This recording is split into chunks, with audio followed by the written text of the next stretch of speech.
Congratulations complete team, super success సాధించినటువంటి God father team అందరికీ ఇందాక ఎన్వి ప్రసాద్ గారు చెప్పినట్టు ఎస్ చిరంజీవి గారు మీరు మాట్లాడే ముందు ఒక 2 క్వశ్చన్స్ చిరంజీవి గారు విత్ యువర్ పర్మిషన్. అందరూ సినిమా చాలా బాగుంది అనేటువంటి అద్భుతమైనటువంటి రెస్పాన్స్ ఇచ్చారు. నేను కూడా కళ్ళలోకి చూడలేకపోతున్నాను చిరంజీవి గారు, నాకు లెన్స్ కూడా లేవు తీసేయడానికి. సో సురేఖ గారు ఏమన్నారు తెలుసుకుందామని. నాకంటే ఎక్కువగా టెన్షన్ పడింది సురేఖ. అంటే నేను ఎంత కాన్ఫిడెంట్గా ఉన్నా సరే ఖచ్చితంగా ఇందులో డౌట్ లేదు, డెఫినెట్గా బాగా మనం బుల్స్ అయిన కొడతాం అన్న కాన్ఫిడెంట్ తనకి ఇస్తున్నా సరే ముందు రోజు ఈవినింగ్ నుంచి తను డల్ అయిపోయింది. అంటే ఎందుకంత డల్గా ఉన్నామంటే ఏమో చెప్పలేము, ఎలా ఉంటుందో ఏంటో టెన్షన్ అని చెప్పేసి అసలు అక్కర్లేదు కాన్ఫిడెంట్గా ఉండు అన్నాను. సో తను డల్గా ఉంటుంది చూసి నేను కొంచెం షాటర్ అయ్యాను. ఎందుకంటే ఎన్నో సంవత్సరాల బట్టి మనం చాలా బాగా ఉన్నాయి ఫిలిము అని అనుకున్నది ఒక్కోసారి దెబ్బతిన సందర్భాలు ఉన్నాయి. అలాంటి రేర్ యాడ్వర్స్ ఇన్సిడెంట్స్ గుర్తుకొచ్చింది సరిగ్గా. Cinema we're very much confident about this movie, but ఏమో చెప్పలేము అన్న భయం లాస్ట్ అవర్లో తనకు వచ్చింది. తన నుంచి అది నాకు సంక్రమించింది. ఇప్పుడు ఆ రోజు రాత్రి నిద్రపోలేదు. The first phone call Prasad చేసి, సార్ ఇప్పుడే ఏదో లండన్ నుంచి వచ్చింది కాలు, ఫస్ట్ హాఫ్ అయిందంట, బాగుందంట అన్నాడు. ఆ తర్వాత అమెరికా నుంచి ఇంకొక ఫ్రెండ్ కుమార్ అని నా బ్రదర్లా అంటాడు, వాడు ఫోన్ చేశాడు. అనయ్య బాగుందనయ్య, చాలా బాగుంది, మీ హెయిర్ స్టైల్ భలే ఉంది, మీ డ్రెస్ మీ వాకింగ్ భలే ఉందనయ్య, ఇంకా రిపోర్ట్స్ వస్తాయా అన్నయ్య అన్నాడు. సినిమా ఎలా ఉందిరా అంటే నువ్వు బాగున్నావు, నీ హెయిర్ బాగుంది, నీ వాకింగ్ బాగుంది అన్నాడంటే నాకు ఎక్కడో డౌట్ వచ్చేస్తుంది అనమాట. అసలు మెయిన్ ఆ డౌట్తో డల్ అయిపోయి ఉన్నాను నేను. ఎర్లీ మార్నింగ్ మళ్ళీ 6:30, 7 o'clockకి ఒక్కొక్కళ్ళు ఫోన్ చేస్తున్నారు. అమెరికా నుంచి అనిల్ సుంకరా, మైత్రి, రవి ఇక్కడే ఉన్నారు కదా, నవీన్ ఫోన్ చేసి, సార్ ఏంటి సార్ ఈ సినిమా ఫస్ట్ హాఫ్ ఇప్పుడైంది సార్, ఆపుకోలిగా చేసేస్తాం సార్, అసలు మీ మధ్య సత్యదేవ్ మధ్య సీన్ ఫెంటాస్టిక్ సార్, ఇంకా సెకండ్ హాఫ్ చెప్తాం సార్ అని వాళ్ళు అనేసరికి అప్పుడు ఎక్కడి ఉత్సాహం వచ్చింది. ఆ టైంకి మనోడు కూడా బ్రహ్మాండం సార్ అని చెప్పుకుంటూ వచ్చాడు. కాబట్టి ఆ ఫ్యూ అవర్స్ మాత్రం ఎక్కడ లేని షివరింగ్ వచ్చింది. అంటే ఎన్ని సినిమాలు చేసినా, ఎంత ఎక్స్పీరియన్స్ ఉన్నా, each film is a unique. అంటే ప్రతి సినిమాలో మనం అంత ప్రాణం పెడతాం. అది ఏమాత్రం తేడా వస్తే కనుక మనకి ఏదో ప్రాణ సంకటంగా అనిపిస్తుంటుంది. అది ఎంత కాన్ఫిడెంట్ ఉన్నా సరే ఒక్కోసారి ఏమో అన్న భయం మనకు చేస్తుంటుంది. అది ఇందులో మనకి ఎంత డబ్బులు వచ్చాయని కాదు, ఎంతమంది ఆదరించి దీన్ని వావ్ అన్నారన్నది మనకి అది ప్రధానం. అది మనం నడిపించే డ్రైవింగ్ ఫోర్స్. అది సినిమాల్లో ఇప్పుడు చాలా కాలం తర్వాత ఒక ఇంద్ర, ఒక ఠాగూర్ లాంటి ఆ రేంజ్ సినిమా ఇది రియల్గా హ్యూమంగస్ బ్లాక్ బస్టర్ అని చెప్పి ఇప్పుడు ప్రతి ఒక్కళ్ళు అంటే యునానిమస్గా ప్రతి ఒక్కళ్ళు ప్రతి కార్నర్ నుంచి ఆల్ ఓవర్ ది వరల్డ్ వస్తుంటే మాత్రం ఆనందం కంటే ఒక రకమైన స్తబ్దతలా అయిపోయాను. ఏమన్నా అందరూ బాగుందన్నారు కదా, ఏంటి అలా కూర్చున్నారు, కామ్గా కూర్చున్నారంటే ఇది డల్నెస్ కాదు, లేదా ఇంకొక రియాక్షన్ కాదు. బహుశా నేను అనుకోవటం అంటే లేడీస్తో పోల్చుకుంటాం అనేది మంచి సిమిలియే. బిడ్డని కనేసిన తర్వాత అలసటలో తల్లి విశ్రమించి పడి ఉంటుంది. అది బిడ్డని కన్న తర్వాత తల్లి ఒక అలసట గురవుతుంది. అలాంటి అలసట చోటు చేసుకుంది మాకు ఆ 2 days 3 days. అది బ్యూటిఫుల్ ఎక్స్పీరియన్స్. అంటే ఆ ఒక్క మూమెంట్ కోసమే కదా మనం ఇన్నాళ్ళు ఎంతమందివి కష్టపడి చేసాము, అంతమంది మనసు పెట్టి చేసాము అని. ఆ moment such a beautiful moment మా అందరికీ. అది ఈ గాడ్ ఫాదర్ మాకు ఇచ్చింది. అది really it's a wonderful gift from the audience దీన్ని ఇంత పెద్ద హిట్ చేశారు.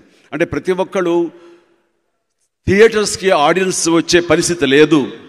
ఆడియన్స్ నెమ్మదిగా వాళ్ళ ఓటీటీకి షిఫ్ట్ అయిపోతున్నారు, వాళ్ళ సినిమా చూసే విధానం మారిపోయింది అని అంటున్న రోజుల్లో ఈ సినిమా మళ్ళీ అంటే వెరీ రీసెంట్గా కంటెంట్ బాగుంటే సినిమాకు వస్తారని నేను ఈ మధ్య స్టేట్మెంట్ ఇచ్చాను. అది ఒక బింబసార కానివ్వండి, ఆ తర్వాత కార్తికేయ 2 కానివ్వండి, అట్లాగే సీతారామం, ఇలాంటి చిన్న సినిమాలైనా పెద్ద సినిమాలైనా సరే కంటెంట్ బాగుంటే వస్తారు అన్నది ఒక ధైర్యం వచ్చింది. ఇది ఆ రోజు చెప్పాను నేను. అలాగే విక్రమ్ సినిమా కానివ్వండి తమిళ్. సో ఈ సినిమా కూడా అలాగే వస్తారన్న గట్టి నమ్మకం నాకు. దానికోసమే ప్రతి ఒక్కళ్ళం మేము కష్టపడి పనిచేసాము. మా కష్టాన్ని గుర్తించి ఆడియన్స్ ఈ రోజున దీనికి బ్రహ్మరథం పడుతున్నారు. ఒక నా బ్లాక్ బస్టర్స్లో దీన్ని పోలుస్తూ ఇది ఆ స్థాయిలో నిలబెట్టినందుకు నిజంగా మనస్ఫూర్తిగా నేను ధన్యవాదాలు తప్ప ఇంకేమీ చెప్పుకోలేను. అలా ప్రతి ఒక్కళ్ళకి అందులో ఈవేళ గుడ్ న్యూస్ ఏంటంటే లేడీస్ కూడా అమితంగా ఈ సినిమాని లైక్ చేశారన్నది మాకు శుభసూచకంగా నేను భావిస్తున్నాను. అండ్ ఎందుకంటే ఈ సినిమా ఒరిజినల్ సినిమా చూశాను, నేను తెలుగు వర్షన్ చూశాను ఓటీటీలో. చూసిన తర్వాత బాగుంది, మంచి ప్రయత్నం ఇది. బట్ ఇలాంటి ప్రయత్నాలు మనం చేస్తే ఎంతవరకు సక్సెస్ అవుతాం? ఇందులో సాంగ్స్ లేదు, హీరోయిన్ లేదు. అది మోహన్ లాల్కి అయితే మ్యాచ్ అవుతుంది, అక్కడ ఎక్స్పెరిమెంట్స్ అని చూస్తారు. బట్ నా మీద అలా కాదు కదా అనుకుంటూ నేను మళ్ళీ మర్చిపోయాను. ఫ్యూ డేస్ అయిన తర్వాత చరణ్ వచ్చాడు, ఆ సినిమా చూసామంటే చూశాను రా, నీ మీద ఎలా ఉంటుంది? బాగుంటుంది, నాకు చేయాలని కోరిక, బట్ అది ఎక్స్పెరిమెంట్ అవుతుందేమో, ఏ ప్రొడ్యూసర్ ముందుకు వస్తారు, నేనే చేస్తాను. కాదు, మొన్న సైరా మనకి బాగానే ఉంది, కానీ ఇది మళ్ళీ ఏమైనా దెబ్బతింటుందంటావా అని. అస్సలు తినదు. ఇది సరిగ్గా కూర్చుని అందులోన సెట్ బ్యాక్స్ అని మనం రైట్ చేసుకుని కూర్చుని మనకి ఏం కావాలో ఆ విధంగా మనం చేసి మార్పులు చేస్తే బాగుంటుందేమో అనిపిస్తుంది నాకు అని. డైరెక్షన్ ఎవరు చేస్తారన్నప్పుడు ఏదో ఒకరిద్దరు ముగ్గురు అనుకున్నాము. 1 or 2 months వాళ్ళతో ట్రావెల్ చేశాం. కానీ ఫైనల్గా నాగబాబు, మన ప్రసాద్ అండ్ చరణ్ వీళ్ళిద్దరు కలిపి మోహన్ రాజా పేరు సజెస్ట్ చేసినప్పుడు నాకు వెంటనే ఎక్కడ లేని హోప్ వచ్చింది. ఎందుకంటే ఆయన సినిమా నేను చూశాను, ఈ ధ్రువ తని ఒరువన్ చూసినప్పుడు what a finish work, beautiful craft, ప్రతిదీ ఆద్యంతం చాలా బాగా చేశాడు. అరే ఎంత కాంటెంపరీ ఫిల్మ్ లాగా ఉంది, ఎంత ఇలాంటి యంగ్స్టర్స్ చేసే కదా మన సినిమాల్లో కూడా కొత్తగా ఉంటుంది. మన ఎలా ఓల్డ్ వైన్ ఇలాంటి న్యూ బాటిల్లో మనం ఉంటేనే కదా మనం కూడా మళ్ళీ అందరిచే శభాష్ అనిపించుకుంటాం. అంటే వెంటనే ఎస్ గో హెడ్ అన్నాను. తను రావడం ఏంటి, ఆ తర్వాత ఎక్స్పీరియన్స్డ్ రైటర్ సత్యానంద్ గారిని కూడా ఇన్వైట్ చేయటం, నా ఇన్పుట్స్ అయితేనేమి, తన విధానం అయితేనేమి, ఎలా ఉండాలనే దాని మీద అందరు తర్జన చేసిన తర్వాత తన టీంతో కూర్చుని డిస్కషన్స్ అయిన తర్వాత ప్రతిసారి వచ్చి చెప్పినప్పుడల్లా కొత్తగా ఉంటుండేది, చాలా బాగుంటుండేది. ప్రతిదీ అరటిపండు ఒలిచాడో చెప్పి ట్రీట్మెంట్ విధానం అంత బాగుండింది. అది అయ్యేసరికి ఎక్కడ లేని హోప్ వచ్చింది. ఇంకా డైలాగ్స్ వెర్షన్కి వెళ్దాము అనేసరికి లక్ష్మీ భోపాల్ ఆయన రావటం, ఆయన అబ్రివిటీ, క్లుప్తంగా మాట్లాడటం. ఈ క్యారెక్టర్ నాయకుడు ఎప్పుడు ఎక్కువగా మాట్లాడు, లెంగ్దీగా మాట్లాడు, ఇతరుల మాటలు వింటాడు, తను అనుకునేది ఒక మాటలో సుస్పష్టంగా చెప్తాడు. అది క్యారెక్టరైజ్డ్ అనుకుని తక్కువగా మాట్లాడుతూ ఆ బ్రివిటీని మెయింటైన్ చేద్దామంటూ మాట్లాడే ఒక ముక్క మన పవర్ఫుల్ పంచ్లా ఉండాలన్నది మనస్ఫూర్తిగా అర్థం చేసుకుని ఆయన తన ఇన్పుట్స్ ఇవ్వడం. అంటే ఎంతగా మేమంతా ఒకళ్ళొకళ్ళు సపోర్ట్ చేసుకుంటూ ఈ సినిమాలు చేసామంటే క్లైమాక్స్ అయిపోయింది అండ్ నీ వర్క్ అయిపోయింది, నువ్వు రిలాక్స్ అయిపోయింది, వేరే సినిమాకి వెళ్ళిపోవచ్చు అన్నావు. 9 మీ వర్క్ అయిపోయింది అంటే అమ్మాయి పెళ్లి చేసుకుని హనీమూన్ స్పెయిన్కి వెళ్ళిపోయింది. అన్నీ అయిన తర్వాత మళ్ళీ క్లైమాక్స్ చూస్తుంటే ఆ క్లైమాక్స్లో ఎక్కడో సత్యదేవ్ మీద జాలి గొలుపుతోంది. ఎందుకంటే మనిషి షార్టర్ అయిపోయి ఒక్కసారిగా డంగ్ అయిపోయాడు. అలాగా డంగ్ అయిపోయిన మనిషిని, అలా డల్ అయిపోయిన మనిషిని అప్పుడు తుపాకీ తీసి కాల్చడం అంటే నాకే జాలి గొలిపింది. చచ్చ ఇలా కాదు, తన క్రుయాలిటీ అనేది ఇంకొంచెం ఉండాలి, లాస్ట్ మినిట్ వరకు ఉండాలి అంటూ మళ్ళీ ఒక ఛాలెంజర్ ఇస్తాడు.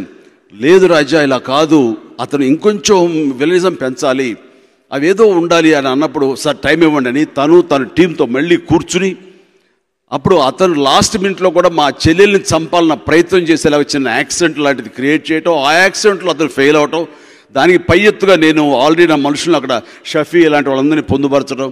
అది అయిన తర్వాత మా ఫాదర్ని ఎలా అయితే చంపాడో అదే విధంగా చంపడం తప్ప తుపాకీతో కాదు అంటూ ఆ యొక్క ఇన్హేలర్ తోటి చంపడం బాగా ఉంటుందని రాజా ఇలాంటి తన తెలివితేటలతోటి వాళ్ళ టీం అందరు కలిసి పెట్టినప్పుడు ఐ సెడ్ పర్ఫెక్ట్, ఇది పండుతుంది, ఇప్పుడు చాలా బాగుంటుందని అని అది మళ్ళీ రీషూట్ చేసావు. ఎప్పుడు తెలుసా, జస్ట్ 10-15 days బ్యాక్.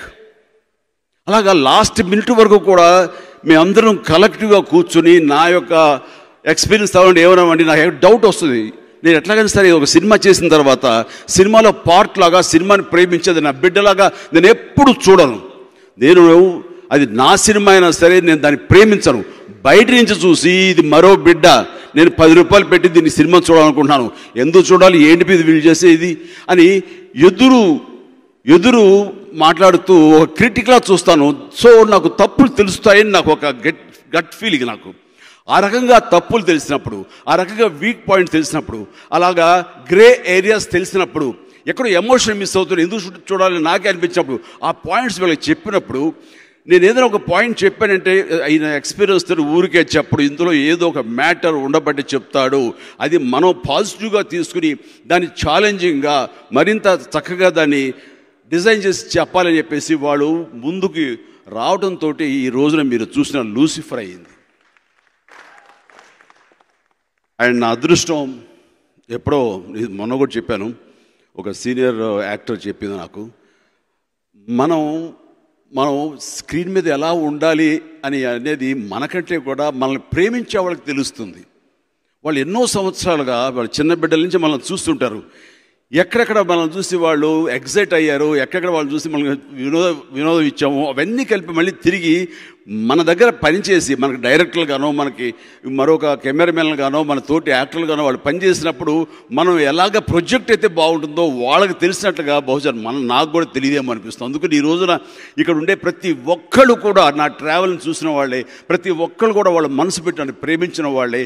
వాళ్ళకి ఈ సినిమాలో చిరంజీవి ఎలా ఉండాలి అనేది నాకంటే కూడాను, నేను ఎలా ప్రజెంట్ చేసుకోవాలని నాకంటే కూడాను వాళ్ళకే బాగా తెలుసు. వాళ్ళు ఎలా చెప్పారో అలాగే చేశాను, కాబట్టి దానికి అంతగా ఆదరణ లభించింది.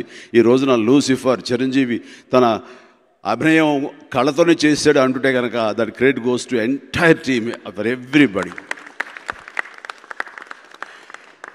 అండ్ ఈ సినిమాలో ప్రతి ఒక్కళ్ళు నటీనటులు కానివ్వండి, లేదా సాంకేతిక నిపుణులు కానివ్వండి, ప్రొడ్యూసర్గా కానివ్వండి, ఎంత పెర్ఫెక్ట్గా కుదిరిందంటే వీళ్ళెవ్వరూ కూడా రెమ్యునరేషన్ కోసం పనిచేయలేదండి. వీళ్ళందరూ కూడా ఒక సూపర్ హిట్ ఇవ్వాలి అన్న కసితో పనిచేశారు. ఇది మా సొంత సినిమా అని ఎలాగైతే ప్రసాదు చరణ్ బాబు అయితే అనుకున్నారో అలా ప్రతి ఒక్కరు ఇది మా సొంత సినిమా అనుకుని చేశారు. కాబట్టి వాళ్ళ యొక్క ప్రాణ ప్రతిష్ట వాళ్ళ ఈ సినిమాలో ఉంది. కాబట్టి ఈ రోజున ఇంతమంది చేత ఇది శభాష్ అనిపించుకుంటుంది. ఆ రకంగా ప్రతి ఒక్కరికి ఎవరైతే కష్ట పని చేస్తారో అందరికీ నేను మనస్ఫూర్తిగా నా అభినందన తెలియజేస్తాను, నా ధన్యవాదాలు తెలియజేస్తాను. మ్యూజిక్ డైరెక్టర్ తమన్ అయితే కనుక మేమంతా ఒకసారి అన్నాను, మేమంతా కలిసి పంచి ప్రాణాలు పెట్టి చేసాము, తమన్ నువ్వు 6వ ప్రాణం అవ్వాలి ఈ సినిమాకి, ఇది రీరికార్డింగ్ మీద RR మీద ఆధారపడ్డ సినిమా, ఎలివేషన్ నువ్వు చేయాలి, హీరోయిజం నువ్వు పెంచాలి అన్నప్పుడు అన్నయ్య వదిలేసాను, నేను చూస్తాను కదా, నేను చేస్తాను కదా అన్నాడు. చేసినందుకు గాను తను నిద్రపోతే ఒట్టండి అన్ని రోజులు నెల పైన. ఎందుకంటే అక్కడ జోగయ్య శాస్త్రి గారు కానీ, అనంత శ్రీరాము వీళ్ళందరూ నేను వెళ్ళిన ప్రతిసారి RR దగ్గరికి వెళ్ళినప్పుడు వీళ్ళందరూ ఉండేవాళ్ళు. వీళ్ళందరూ ఏంటి అని సాంగ్ రాస్తున్నారంటే కాదు, రీరికార్డింగ్లోనే వీళ్ళ యొక్క ఇన్పుట్స్ తీసుకుంటారు అంటూ తను చేస్తాడంటే వీళ్ళందరూ కూడా అవసరం లేదు, అక్కడ పడుండాల్సిన అవసరం లేదు, అక్కడే పడున్నారు వీళ్ళందరూ. అలాగా ప్రతి ఒక్కడు ఇంకా పేరు పేరున. అలాగే ఆర్టిస్టులుగా వస్తే కనుక సత్యదేవ్, నేను అడిగాను, సత్యదేవ్ ఈ క్యారెక్టర్ ఉంది, ఇప్పుడు కొంచెం యాంటగనిస్ట్ క్యారెక్టర్, విలని టచెస్ ఉంటాయి, but main lead important character అంటే తను కూడా అసలు ఏమాత్రం హెసిటేట్ చేయలేదు. అంటే నువ్వు హీరోగా చేస్తావు కదా, ఇప్పుడు ఒప్పుకుంటావా లేదంటే ఏమాత్రం హెసిటేట్ చేయకుండా నేను చేస్తాను, నా చేయటం నా ఇది అని చెప్పేసి అన్నాడు. ఏ నమ్మకం అయితే పెట్టుకున్నామో మేమందరూ కలిపి ఆ నమ్మకం 10 ఇంకా బెటర్ చేసి ఈ రోజున ప్రతి ఒక్కరు సత్యదేవ్ గురించి మాట్లాడుతున్నారంటే కనుక that guy has given his wonderful performance. తను చేసి సినిమాకి ఒక మరో పిల్లర్గా నిలబడ్డాడు Satyadev. And Nayanthara lady super star, no doubt, తన గుంబనంగా ఎంతో ఇదిగా ఒక రకమైనటువంటి కసిలాగా పెట్టుకుని అన్నయ్య మీద తను చేస్తున్న పెర్ఫార్మెన్స్ అదొక అందం వచ్చింది. అలాగే చిన్న పెద్ద ప్రతి ఒక్కడు, నేను ఎవరు ఎదురు చూడండి, నా పక్కన సునీలు, ఆపోజిట్ క్యాంపులో షఫీ, ఇద్దరు వాళ్ళ ఆపోజిట్ క్యాంపులో కోవర్క్లు అనేది ఎంత చక్కగా తీసుకొచ్చారంటే ఇంత కాదు, వాళ్ళు కూడా ఆ సమయం వచ్చినప్పుడు వాళ్ళు అంత బాగా సినిమా చేస్తారు. అంటే పెద్దవాళ్ళ దగ్గర నుంచి చిన్నవాళ్ళ వరకు కూడా ప్రతి ఒక్కడు వాళ్ళ బెస్ట్ ఇచ్చారు ఈ సినిమాకి. ఇది I could say total film is a flawless, ఎక్కడ తప్పు పట్టలేని సినిమా ఇది. అంత ఇదిగా క్రాఫ్ట్ చేసాం. ఒరిజినల్ సినిమాలో చాలా చోట్ల యాంబిగ్యూటీ ఉంటుంది, ఇది అవునా కాదా, ఇది ఏమై ఉంటుంది అని. ఒకసారి వాళ్ళు మలయాళీస్ ఎక్కువ ఏంటంటే కొన్ని ఆడియన్స్ యొక్క ఆలోచన వదిలేస్తారు. మనం ఆడియన్స్ అంత కష్టపెట్టక్కర్లేదు, అరటిపండు వచ్చినట్టు చెప్పడమే. అండ్ అది ఇంట్రెస్టింగ్గా ఉండేలాగా ట్రీట్మెంట్ చూపించగలిగితే కనుక చాలా బాగుంటుంది. అలాగే చేసాం ఈ సినిమాలో, చాలా మార్పులు చేసాం. ముఖ్యంగా ఒక సీన్ తర్వాత ఒక సీన్ కాదు, ఒకే సీన్లో 2-3 సీన్లు ఇంటిగ్రేట్ అయి ఉంటాయి. సెకండ్ లేయర్, థర్డ్ లేయర్లో ఉంటాయి. ఉదాహరణకి నేను ఒక ఫ్యాక్టరీకి వెళ్ళి జీప్లో ట్రావెల్ అవుతూ ఆ ఫ్యాక్టరీని అక్కడ ధ్వంసం చేసి అక్కడ విలన్స్ని చంపే ప్రయత్నంలో సైమిల్టేనియస్గా ఉంటుంది. ఆ సీన్లో కూడా నా యొక్క ప్రమేయం, నా హీరోయిజం ఉంటుంది, ఒక పక్కన ఇక్కడ ఉంటున్నాయి. ఆ ఫైట్ మీద సాంగ్ ఉంటే చాలా బాగుంటుందని మళ్ళీ మన తను ఆలోచించి ఇతను జజభజర అనే సాంగ్ని అనంత శ్రీరామ్తో రాయించి ఆ ఫైట్ మీద సాంగ్ని పోస్ట్ చేస్తే బాగుంటుంది. ఎందుకంటే ఇది మ్యూజికల్ సినిమా కాదు, డ్యూయట్స్ లేవు. కానీ అలా కాకుండా ఒక సాంగ్ పెట్టాలనే ప్రయత్నంలో తను కృతకృత్యుడయ్యాడు చాలా అద్భుతంగా. సో ఎవ్రీబడి, ప్రతి ఒక్కరు వాళ్ళ పార్టిసిపేషన్ అద్భుతం, అంతా ఇంత కాదు. అంటే తమన్కి అవసరం లేదు టైటిల్ ఏం పెట్టాలో, అనగా ఈ సినిమా గాడ్ ఫాదర్ అని పెడదాం. అంటే ఇది కొంచెం అండర్ వరల్డ్ సంబంధించింది కదా, గాడ్ ఫాదర్ చాలా బాగుంటుంది అనగానే మరొక క్షణం ఆలోచించలేదు డైరెక్టర్. నేను ఇద్దరం వెంటనే చాలా బాగుంటుంది అన్నాం. మరి గాడ్ ఫాదర్ లెవెల్కి అంటే ఎక్కువ ఎక్స్పెక్టేషన్ ఇస్తున్నామా అంటే ఇచ్చే లెవెల్కి నేను మ్యూజిక్ లేపుతాను కాబట్టి ఎక్కడ మీకు డౌట్ రాదు అంటూ ఆయన తన ప్రయత్నం తను చేయటం. అండ్ ప్రతి ఒక్కళ్ళు, ఇంకా కెమెరా నీరవ్ షా గారు కానీ, ఆ తర్వాత మా మనోజ్ పరమహంస, తార్మార్ తక్రమార్ గారి, ఆ తర్వాత షాక్ అయ్యాను నేను చూసిందంటే లాస్ట్లో ఒక సాంగ్, ఇందాక అమ్మాయిని చూసాం, అది చోటకే నాయుడు చేశాడు. ఎంత గ్లామరస్గా, ఎంత బాగుందంటే వావ్, మా చోట మళ్ళీ తన ప్రభావం చూపిస్తున్నాడు, తన ప్రతిభ చూపిస్తున్నాడు అని. అండ్ అది చాలా బాగుంది. అంటే మాకున్న చిన్న ఇబ్బంది ఏంటంటే ఈ సినిమా చాలా కాన్ఫిడెంట్గా ఉన్నాము, చాలా బాగా తీసుకొస్తున్నాము, well crafted, well knitted film. And treatment wise ఈ సినిమాని దానికంటే ఫార్ అహెడ్ ఎంతో బెటర్గా చేసాం ఒరిజినల్ కంటే కూడా. We're very much confident. అయితే మా కాన్ఫిడెంట్ షార్టర్ చేసేలాగా వచ్చేటువంటి వార్తలు మాత్రం చాలా ఇబ్బంది కలిగిస్తున్నాయి. ఇబ్బంది కంటే కూడా మాకు చిరాకు కలిగిస్తున్నాయి. ఇప్పుడు ఒక సినిమాని ఎప్పుడు ప్రమోట్ చేయాలి, ఏ సినిమాని ఎప్పుడు ఎలా తీసుకువెళ్ళాలి, ఏ సినిమా ఎక్కడ మేము హై ఇవ్వాలన్నది ప్రొడ్యూసర్లు వాళ్ళకి తెలియదా, డైరెక్టర్ తెలియదా? మేము ఏమి చేయాలో కూడా మీడియా నిర్దేశిస్తుంటే వాట్ ఈస్ దిస్? మా పని కూడా మీరే తీసేసుకుంటే మీడియా, అది మాకు అన్నెసరీ న్యూసెన్స్. మేము చక్కగా పని చేసుకున్న వాళ్ళకి ఒక డిస్టర్బెన్స్. ఏంటి రజా ఇలా రాస్తున్నారు, మనం ఏమన్నా ల్యాక్ బిహైండా, మనం ఏమన్నా కొంచెం సరైన సమయంలో ప్రమోట్ చేయలేకపోతున్నామా? సార్ రెడీగా ఉన్నాయి సార్, మనకి సాంగ్ రావాలి, గ్రాఫిక్స్ రావాలి, ఇవన్నీ ఉన్నాయి, ఇంకా మనకు 10 days టైం ఉంది. కాదు, ఏ హైప్ లేదంటున్నారు, ఏంటిది అంటే అస్సలు నన్ను అడుగుతాడు ప్రొడ్యూసర్, ఏంటి సార్ అని. నేను కాన్ఫిడెంట్గా ఉండండి, మన సినిమా మీద మనకు ఉంది కదా, నేను ఇప్పుడు డైరెక్టర్తో మాట్లాడాను, నీడ్ నాట్ వరీ, అసలు లాస్ట్ మినిట్ అని. వర్షం పడుతున్న రోజున, ఆ రోజున రసాభాస అయిపోయింది. సో అంటూ మీరు మీడియా వాళ్ళు ఏమి రాసి దాన్ని ఇంకా కంపు చేస్తారనే భయంతో అంత వర్షంలో కూడా మైక్ తీసుకుని మొత్తం మీద నేను దాన్ని ఓన్ చేసుకుని నేను ఆ రోజు మాట్లాడిన మాట అదేమి ప్రిపేర్డ్ కాదు. అది వర్షం పడుతున్న తెలియదు నాకు. అప్పటికప్పుడు ఎవరు, ఏ ఆర్టిస్టులు కానీ ఏ టెక్నీషియన్ ఇంకా మాట్లాడలేదు. మ్యూజిక్ అవుతుంది, కాన్సర్ట్ అయిన తర్వాత నెక్స్ట్ రకరకాల అందరూ మాట్లాడుకోవాలి. అందరూ మాట్లాడే అవకాశం లేదు, అక్కర్లేదు, ఒక్కనే మాట్లాడతాను. నేను మాట్లాడి వర్షం పడుతుంది, వర్షం రసాభాస అయిపోయింది అని ఎవరు రాసే అవకాశం లేకుండా వావ్ చాలా బాగా జరిగింది, చాలా అద్భుతంగా మాట్లాడారు, చాలా బాగా ఎగ్జిబిట్ చేశారు, ఈ సినిమాకి మంచి క్రౌడ్, మంచి ఆదరణ లభించింది అనేలాగా చేయాల్సినంత టెన్షన్ పడ్డాం. దానికి మీడియాకి thank you very much. And ఈ రోజున ప్రత్యేకించి from bottom of my heart, గుండెల అంతరాల నుంచి చెప్తున్నాను, ఇదే మీడియా అంటే ఇష్టపడే మీడియా ఎవరు ఏమైనా సరే అలాంటి తారతమ్యాలు లేకుండా ప్రతి ఒక్కళ్ళు ఈ సినిమా గురించి అత్యద్భుతంగా మాట్లాడుతూ ఈ రోజున ఇంత పెద్ద హిట్ అవడానికి, ఇంత పెద్ద ఎత్తున ఈ సినిమా గురించి ప్రతి ఒక్కళ్ళు మాట్లాడుకోవడానికి ఎక్కడ ఒక నెగిటివ్ కూడా లేకుండా, వయసు మళ్ళీ వాళ్ళు 80 ఏళ్ళ, ఈవేళ ఒక వీడియో చూశాను, 80 సంవత్సరాలు పైబడిన ఒక మహిళ తల్లి ఈరోజు సినిమా గురించి బ్రహ్మాండంగా మాట్లాడుతూ 7 గంటలుగా వచ్చేసావు నేను మా ఆయన ఈ సినిమా అంత బాగుందని చెప్తుంటే కళ్ళలో నీళ్లు తిరిగినాయి. వాళ్ళు రావాల్సిన అవసరం గాడ్ ఫాదర్ సినిమాకి లేదు. గాడ్ ఫాదర్ అంటే ఏదో ఇంగ్లీష్ టైటిల్ మనకెందుకు, ఏదో పొలిటికల్ డ్రామా అంటూ కాదు. ఆవిడ వచ్చి ఎంత చక్కగా మాట్లాడుతున్నా, అంతా ఇంత మాట్లాడుతుంది. దాన్ని మీడియా ప్రొజెక్ట్ చేశారు. అలాగా సినిమా రిలీజ్ అయిన తర్వాత బాగుంది అన్న ఫీలింగ్ వచ్చిన తర్వాత ప్రతి ఒక్క మీడియా, ఆ సంస్థ ఈ సంస్థ, ఆ హౌస్ ఈ హౌస్ అని కాదు, ప్రతి మీడియా హౌస్ ఈ సినిమా గురించి అత్యద్భుతంగా రాసినందుకు శిరస్సు వంచి మీడియా వాళ్ళకి నా హృదయపూర్వక నమస్కారాలు తెలియజేస్తున్నాను. చాలా బాగా, చాలా ఎంకరేజింగ్ అనిపించింది. బట్ ముందు మమ్మల్ని టెన్షన్ పెట్టిన మాట వాస్తవే.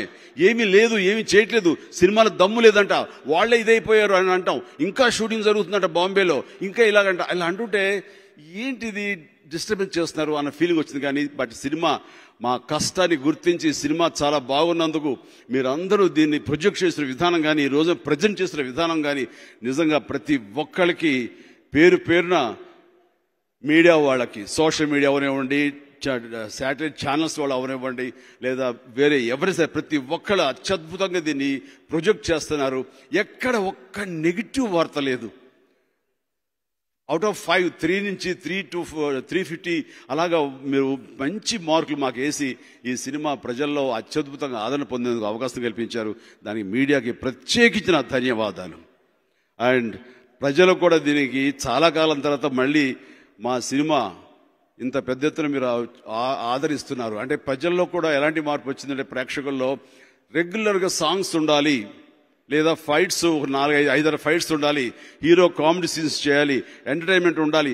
ఇవన్నీ కాదు, కంటెంట్లో దమ్ము ఉండి, కంటెంట్లో డ్రామా ఉండి, కంటెంట్లో ఒక సెంటిమెంటల్ సీన్స్, ఎమోషన్ సీన్స్ ఉండి, ఆ రెండు కనుక సస్టైన్ అవ్వగలిగితే, సీన్ తర్వాత సీను వాళ్ళని ఆలోచింపకుండా చేసి వెళ్ళగలిగితే మాకు సాంగ్స్ అక్కర్లేదండి, మాకేమి కామెడీ సీన్స్ అక్కర్లేదండి. ఆ కంటెంటే మమ్మల్ని తీసుకెళ్ళిపోతుంది. మా చేత ఆగి ఆలోచించేలాగా అవకాశం కల్పించదండి. అంత పవర్ఫుల్ కంటెంట్ ఈ గాడ్ ఫాదర్. అందుకని ఆద్యంతం, ఆబాల గోపాలం ఇది అందరినీ అలరిస్తుంది. చిన్న పిల్లల దగ్గర నుంచి పెద్దవాళ్ళ వరకు, మహిళల నుంచి మగవాళ్ళ వరకు, వయోవృద్ధులు తేడా లేకుండా ప్రతి ఒక్కటి ఇది అలరిస్తున్నట్టే కనుక that is the power of content of God father. And ఇలాంటి సినిమాలో మీ అందరం కూడా పార్ట్ అవటం అన్నది ఇది మా అదృష్టం. దానికి ప్రతి ఒక్కళ్ళం కూడా ప్రజలందరికీ, అందరి తరపున ప్రేక్షకులకి నా హృదయపూర్వక ధన్యవాదాలు తెలియజేస్తున్నాం. మాకు ద బిగ్ హిట్ ఇచ్చినందుకు. నా లైఫ్లో అత్యద్భుతమైన సినిమాలు ఒక 10-15 ఉంటే, ఆ 10-15 సినిమాల్లో గాడ్ ఫాదర్ కూడా చోటు చేసుకుంది. ఇంకా మొన్న అటుమొన్న అంతా నేను మాట్లాడిస్తాను కాబట్టి పేరు పేరున ఎవరి గురించి ప్రత్యేకించి చెప్పట్లేదు. అందరూ మరో రకంగా అనుకోకండి. ప్రతి ఒక్కరికి నా హృదయపూర్వక ధన్యవాదాలు. వీళ్ళందరూ ప్రేమించి చేశారు. ఇంకా దట్స్ ఇట్. కృతజ్ఞతలు చెప్పుకోవడం తప్ప నేను ఇంకేం మాట్లాడలేను. అండ్ ఈ ప్రత్యేకించి దీనికి ఎడిటర్ మోహన్ గారు రావటం, వాళ్ళ కుటుంబ సభ్యులతో రావటం అనేది చాలా నిండుదనాన్ని కలగజేసింది. అలాంటి ఎడిటర్ మోహన్ గారి యొక్క ఇన్పుట్స్ కూడా ఇనీషియల్గా చాలా సపోర్ట్గా ఉంది. వాళ్ళ అబ్బాయికి పదే చెప్తుండేవారు, ఈ సినిమా డెఫినెట్గా బాగా ఉంటుంది, ఈ సినిమాలో ఎమోషన్ అనేది మాత్రం డైవర్ట్ కాకుండా, డైల్యూట్ కాకుండా దీన్ని కనుక నువ్వు ప్రొజెక్ట్ చేసి అలా ముందుకు తీసుకెళ్ళగలిగితే కనుక ఇది వండర్ఫుల్ స్క్రిప్ట్ అవుతుందని ఆయన ఎంకరేజ్ చేసి, ఆయన ఇన్పుట్స్ కూడా ఈ సినిమా ఇంత బలంగా రావడానికి, ఇంత సెంటిమెంట్గా రావడానికి అది దోహదపడింది. ఆ రకంగా సభాముఖంగా ఎడిటర్ మోహన్ గారికి నా హృదయపూర్వక ధన్యవాదాలు తెలియజేస్తున్నాను. అంటే ఒకప్పుడు ఒక చిన్న 6 నెలల పాటు నాకు స్లగ్గిష్ పీరియడ్ వచ్చింది, కొంచెం డల్ పీరియడ్. ఆ టైంలో నాకు హిట్లర్ ఇచ్చి మళ్ళీ నేను ట్రిపుల్ హ్యాట్రిక్ ఫిల్మ్స్ కొట్టడానికి దోహదపడడానికి ఇనిషియేట్ చేసిన సినిమా నాకు హిట్లర్. అలాగే ఇప్పుడు కూడా కంబ్యాక్ ఫిల్మ్లో 150 బాగాడినా, సైరా బాగాడినా, మళ్ళీ ఆ తర్వాత ఏదైనా సినిమాలు కొంచెం స్తబ్దతగా ఉన్నా సరే మళ్ళీ ఇలాంటి సినిమాల్లో నాకు, నా అభిమానులకి, నన్ను ప్రేమించే వాళ్ళకి మళ్ళీ జోష్ ఇచ్చి, మళ్ళీ అది కూడా వాళ్ళ అబ్బాయి ద్వారా ఇది కుదిరింది. కాబట్టి రెండింటికి పరోక్షంగా ఒకదానికి, ప్రత్యక్షంగా ఒకదానికి మీరు కారకులు. Thank you so much. And then ఇక్కడ ప్రధానంగా నేను ధన్యవాదాలు చెప్పుకోవాల్సింది సల్మాన్ ఖాన్. అంటే ఈయన మామూలుగా సరదాగా నోటి ఏదోస్తే మాట్లాడేస్తాడు. ఏమంటే ఇప్పుడు ఆ క్యారెక్టర్కి మీ పక్కన నిలబడి ఉండాలి, మీకు దళపతిలాగా ఉండాలి. అంటే సల్మాన్ ఖాన్ అయితే ఎలా ఉంటాడు, ఎందుకన్నా అంటే మీ ఫ్యామిలీతోనే అనుబంధం కాబట్టి ధైర్యంగా అనేసానంటే, అలాగే చరణ్ చూడరా నేను చూస్తాను డాడీ అంతే. విత్ ఇన్ నో టైం చెప్పాలంటే 10-15 నిమిషాల్లో నేను చేస్తాను రామ్ డాడీ అన్నారా నేను చేస్తే బాగుంటుందని? చిరు గారు said like that. Okay, if he says I will do. No, before saying yes, better watch Lucifer and then say your opinion. No, I don't want to see any film, any. Dad said yes, then I will do it. I'm confident with the daddy. So, daddy adigaru kabatti nenu chestanu gaani ee cinema vishayamlo nenu cheyaledu. Then and there only and okay antam anadi ma meeda unna premaku nidarsanam. Thank you Salu bhai, thank you so much. And then Salman Khan vishayamlo marokati cheppukovali. అంటే ప్రొఫెషనల్గా ఎంతోనా సరే అన్ని డబ్బుతోనే ముడిపడి ఉండవు అంటానికి ఒక గొప్ప సంస్కారం. నేను ప్రొడ్యూసర్ని పిలిపించి ఎంత ఏమిటో కాకుండా ఒక పెద్ద అమౌంట్ మీరు తీసుకెళ్ళి ముంబైలో వాళ్ళకి ఇచ్చే ఏర్పాటు చేయండి అంటే వాళ్ళు పాప రెడీ చేసి పెట్టేశారు అక్కడ. ఆ చెక్కు మీరు సంతకం పెట్టి ఇవ్వాలి అని అంటే మేము మేనేజర్ చెప్తే మేనేజర్ నేను లోపలికి వెళ్ళి సల్మాన్ ఖాన్తో మాట్లాడి ఆ విషయం మీకు తెలియజేస్తాను లోపలికి వెళ్ళాడు. వెళ్ళిన వాడు వెళ్ళినంత స్పీడ్గా బయటకు వచ్చి సార్ మీకు దండం పెడతాను, నన్ను ఇంకెప్పుడు పంపకండి, అదే మీరు చూసుకోండి సార్. ఏమైందంటే ఆయన పిచ్చి బుద్ధులు తిట్టాడంట. ఏమన్నాడు చెప్తే అందరూ టీవీలో బీప్ వేసుకుంటూ వెళ్ళాలి. ఏరా నా చిరంజీవి గారి చిరు గారి మీద చరణ్ మీద ఉన్న ప్రేమని నువ్వు డబ్బుతో కొలుస్తావురా?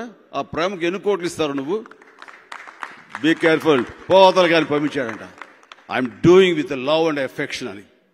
బట్ చరణ్ కూడా తక్కువడేం కాదు, దానికి కాంపెన్సేట్గా ఎప్పుడో ఏదో చేస్తాడు అతను బర్త్డే టైంకి, రాబోయే బర్త్డే టైంకి. కాబట్టి చేశాడు కదా అని కామ్గా ఊరుకోవడం లేదు, అది జరుగుతుంది ఎప్పుడో. బట్ అలాగే ప్రభు ఇలా వచ్చి సాంగ్ చేయాలి నువ్వు అది సరిగ్గా సార్ నిజమా, నాకు ఆయనతో అద్భుతమైన పరిచయం ఉంది, మీతో నాకు ఒక ఎఫెక్షన్ ఉంది, మీరిద్దరితో చేయటం నాకు చాలా సరదాగా ఉంటుందంటే ఫుల్ స్పిరిట్స్ తోటి ఆ సినిమా అతను చేయటం అనేది ఆ టైంలో నేను చేసిన ఎంజాయ్మెంట్ అంతా ఇంత కాదనమాట. ఆ రకంగా ప్రభుదేవ అండ్ పూరి జగన్నాథ్, పూరిది కూడా అంతే. మళ్ళీ ఏమంటే ఇప్పుడు ఈ క్యారెక్టర్ ఎవరు చేస్తే బాగుంటుందో ఏదో 10 పేర్లు చెప్తాడు, ఆర్టిస్టుల పేర్లు. పూరి అయితే ఎలా ఉంటుందండి సార్ ఆయన చేస్తారా అన్నాడు.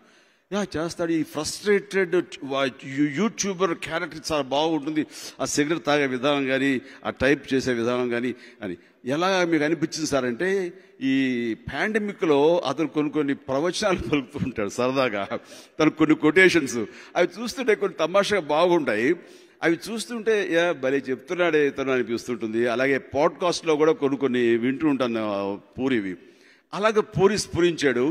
ఆ తర్వాత స్టోరీ తెలిసిందే. ఇట్లాగా ప్రతిదీ అనుకుని ఈ సినిమాలో చేశా. నేను ఒకటే చెప్తానండి, director, producers and hero, main sensible hero అయితే హీరో, వీళ్ళ ముగ్గురు గనక ఒక సమన్వయంతో ఉంటే, వీళ్ళ ముగ్గురు ఒక అండర్స్టాండింగ్తో ఉంటే, మాకు సపోర్ట్గా కొంతమంది మేధావులు, కథకులు కానివ్వండి, కథా రచయితలు కానివ్వండి, ఇందులో సత్యానంద్ గారు మాకు అలా సపోర్ట్లు నిలబడ్డారు. ఇలాంటి వాళ్ళు కానీ ఇందాక ఈయన చెప్పినట్టు ఈయన ఫ్రెండ్స్ కానీ ఎవరైతే స్టోరీ సపోర్ట్గా ఉన్నారో ఇలాంటి వాళ్ళు ఉంటే ఎప్పుడు సినిమా చాలా చక్కగా రూపుదిద్దుకుంటుంది. ఏదైనా విభేదాలు వచ్చినా ఆయన మాట నేను వినేదేంటి, ఇతర మాట నేను వినేదేంటి, ప్రొడ్యూసర్ నువ్వు ఉండవయా, నువ్వు డబ్బులు అవి చూసుకో, అంతే మా కథలు ఇన్వాల్వ్ కాదు నీకేం తెలుసు అని అన్నా కానీ, హీరో సార్ చెప్పించేయండి సార్ మేము చూసుకుంటాం కదా అని అన్నా కానీ ఎక్కడో బిడ్స్ కొడుతుంది. సో ఆ సమన్వయం ఉంటే కనుక అది సూపర్ హిట్. రైట్ ఫ్రమ్ మాకు రాఘవేంద్రరావు గారితో కానీ, కోదండరావు రెడ్డి గారితో కానీ, బి గోపాల్ గారితో కానీ, విజయబాపిని గారితో కానీ, వీళ్ళందరితోటి నాకు ఉన్నటువంటి అనుబంధం, ఈవెన్ గుణశేఖర్తో కానీ, ఇలా కొన్ని పేర్లు మర్చిపోవచ్చు, వీళ్ళందరితోటి నాకు ఉన్నటువంటి అనుబంధంతో ఆ ప్రతి సినిమా, నేను జయంత్ పరాంజీ కూడా శంకర్ దాదా సినిమా, ఇవన్నీ కూడా వాళ్ళతో పాటు కూర్చునేవాడిని, వాళ్ళతో పాటు నేను కూడా ఏదో మాట్లాడేవాడిని. ఎప్పటికైనా సరే ఒక బ్రెయిన్ కంటే 2 బ్రెయిన్లు గొప్పవి, 2 బ్రెయిన్ల కంటే 3 బ్రెయిన్లు గొప్ప అని సత్యం తెలుసుకోవాలి. ఏ ఒక్కళ్ళు గొప్పవాడు కాదు. సో ఏ ఒక్కళ్ళు గొప్పవాడు కాదు, ఏ ఒక్కరి మేధస్సు మీద మన ఏది ఆధారపడకూడదు. సినిమా అనేది కలెక్టివ్ ఎఫర్ట్స్. ఇందాక శిల్పం గురించి మీరే చెప్తున్నారు. నేను మొన్న అన్నాను, ఒక అందమైన శిల్పం ఉంటే కనుక ఆ శిల్పం అందరూ తడితో చూస్తూ ఆరాధిస్తుంటే ఆ శిల్పం నా గొప్పతనం అని అనుకుంటే కనుక చాలా పొరపాటు. అండ్ నేను కూడా ఒక శిల్పం లాగా వీళ్ళందరూ ప్రొజెక్ట్ చేసి నిలబెట్టినప్పుడు నేను ఇది నా గొప్పతనం అనుకోవడం అంతే మూర్ఖత్వం, అంతే పొరపాటు. ఆ శిల్పం వెనకాల ఒక శిల ఎక్కడ దొరికిందో ఇది మంచి శిల్పానికి ఇది ఉపయోగపడుతుందని ఆ శిలను గుర్తించిన వాడిని మనం గుర్తుంచుకోవాలి. అక్కడి నుంచి తరలించిన వాడిని గుర్తుంచుకోవాలి. దాన్ని చెక్కిన వాడిని గుర్తుంచుకోవాలి. ఉలితోటి దాన్ని నున్నగా చెక్కి అందంగా చేసిన వాడిని చేయాలి. దాన్ని ఎక్కడైతే ప్లేస్మెంట్లో పెడతాడో, ఎక్కడ పెడితే ఇది 10 మంది దృష్టికి వెళ్తుందో, 10 మంది దీన్ని చూస్తారంటే ఎగ్జిబిషన్ ఎవరైతే పెట్టాడో వాడిని గుర్తుంచుకోవాలి. ఇంతమంది కష్టం ఈ శిలని ప్రతి ఒక్కరు ఆరాధిస్తారు. కానీ ఈ శిల మాత్రం ఇది నాది కాదు అనుకుంటేనే కరెక్ట్, లేదంటే ఇక్కడికి ఎక్కుతుంది, ఇక్కడ ఉండదు. సో ఏవైనా సరే ఈ అప్రిసియేషన్స్ అన్నీ కూడా మనం ఇక్కడ ఉంచుకోవాలి. ప్రతి పొగడ్త పన్నీర్ లాంటిది. పన్నీర్ బాగుంది కదా అని తాకూడదు, దాని వాసన ఆస్వాదించి బాడీ మీద చల్లుకోవాలి. Thank you. మేమందరం కలిసి కలెక్టివ్గా ఈ రోజున అఫ్కోర్స్ పేరు పేరున చెప్పాలంటే హరిరాంజావు గారు, మా యుగంధర్ తన విఎఫ్ఎక్స్ కానీ, మార్తాండ్ గారు కానీ, బాబీ దాకొక బాబీ, నెక్స్ట్ ఇవ్వబోతున్నవాడు బాబీ అండి, ఇవ్వబోతున్నాడు బాబీ. అండ్ ఈ సినిమా ఎంత గుంభనంగా, ఎంత కంపోజ్డ్గా కళ్ళతో ఉందో, అతను ఆ సినిమా అంత అల్లరిగా, అంత కాళ్ళతోటి ఉండేలాగా పని చెప్పాడు. అది డెఫినెట్గా మన నుంచి కోరుకునే ఒక రౌడీ అల్లుడో లేకపోతే ఒక అల్లరి చిల్లర సినిమా అవుతుంది. అది అంతకంత అల్లరిస్తుంది అంటే ఎలాంటి డౌట్ లేదు. అదొకటి. లీక్ చేశానంటవా ముందుగానే, పర్లేదు. దాని తర్వాత మెహర్ రమేష్, అది అంత పవర్ఫుల్ సెంటిమెంట్ తోటి అంత యాక్షన్ ప్యాక్డ్ సినిమా అది ఉంది. కాబట్టి అలాంటి వాళ్ళు నాకు భవిష్యత్తులో మళ్ళీ ఇంకొక గాడ్ ఫాదర్ లాగా వాళ్ళ సినిమాలు కనబడుతున్నాయి నాకు. Thank you so much. మీ అందరూ వచ్చారు ఇక్కడికి. సో పేరున ప్రతి ఒక్కరికి నా హృదయపూర్వక అభినందనలు తెలియజేస్తున్నాను. That's it. మా సురేష్ కూడా ఉన్నాడు. సురేష్ నేను ఫస్ట్ టైం నేను ఈ సినిమాలో, ఆచార్య సినిమాలో తను వేసిన సెట్ చూసి వావ్ అనిపించి ఇలాంటి యంగ్స్టర్స్ రావాలంటూ నాకు వీలైతే చెప్పగానే సురేష్ ముందుకు వచ్చాడు. అంటే ఎంత చక్కటి అంటే ఆ ఫినిష్ అంటుంది సార్, చిన్న చివరి వరకు కూడా ఆ ఫినిష్ అది చాలా బాగా చేశారు అది. అండ్ అలాంటి చక్కటి యంగ్స్టర్స్ ఇలాంటి వాళ్ళందరూ ఉండి వీళ్ళ సహాయ సహకారాలు తీసుకుంటే నా ప్రతి ఒక్క సినిమా గాడ్ ఫాదరే అవుతుంది. That's it. Good night. Thank you Chiranjeevi garu. And ఒక cake cutting from the complete team. Ram Lakshman గురించి చెప్పాను అనుకోండి, అందుకు ప్రత్యేకించి నేను చెప్పగల. రామ్ లక్ష్మణ్ గారిని, మాస్టర్ గారు గారి, మురళి అంటే ఇలా లాస్ట్ టైం మురళీ శర్మ గురించి చెప్పలేదు, దానికది ఇప్పుడు చెప్పాలి. మురళీ శర్మ గారు ఏంటండి మనిషి ఇది.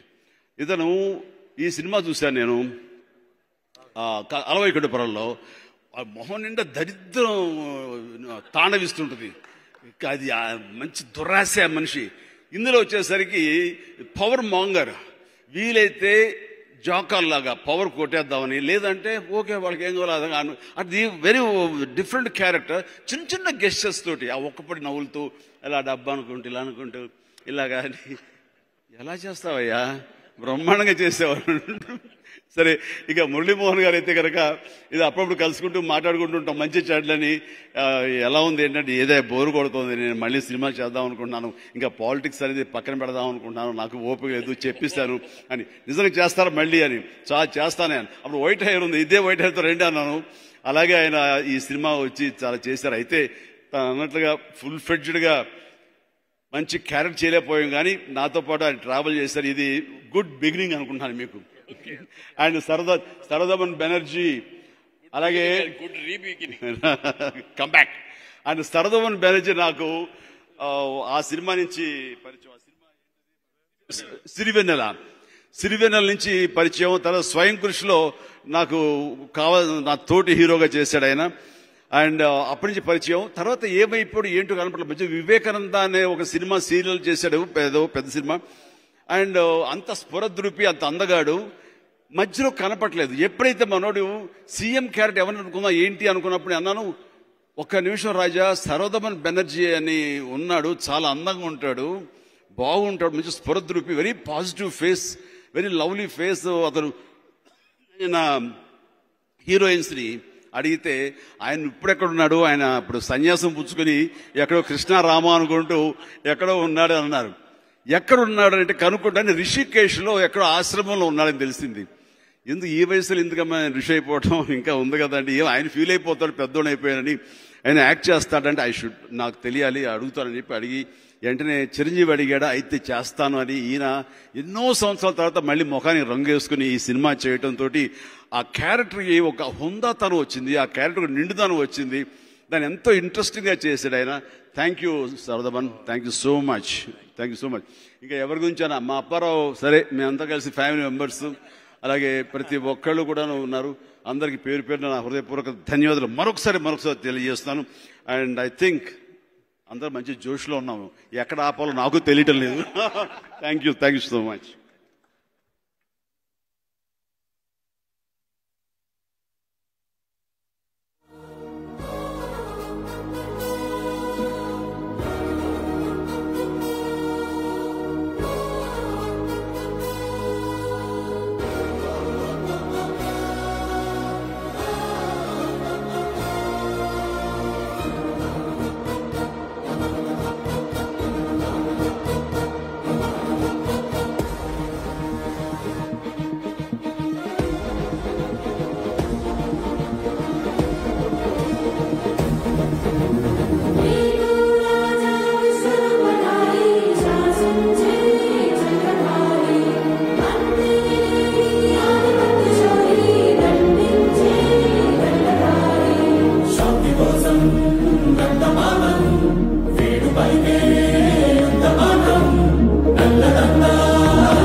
Direction team Kumar and Satya, Hari, Rajesh, కాదు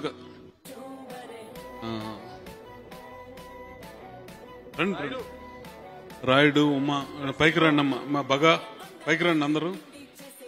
రాయుడు, సీను, బాలు, రాజేష్, డైరెక్షన్ టీం, రసూల్ పైకి రా,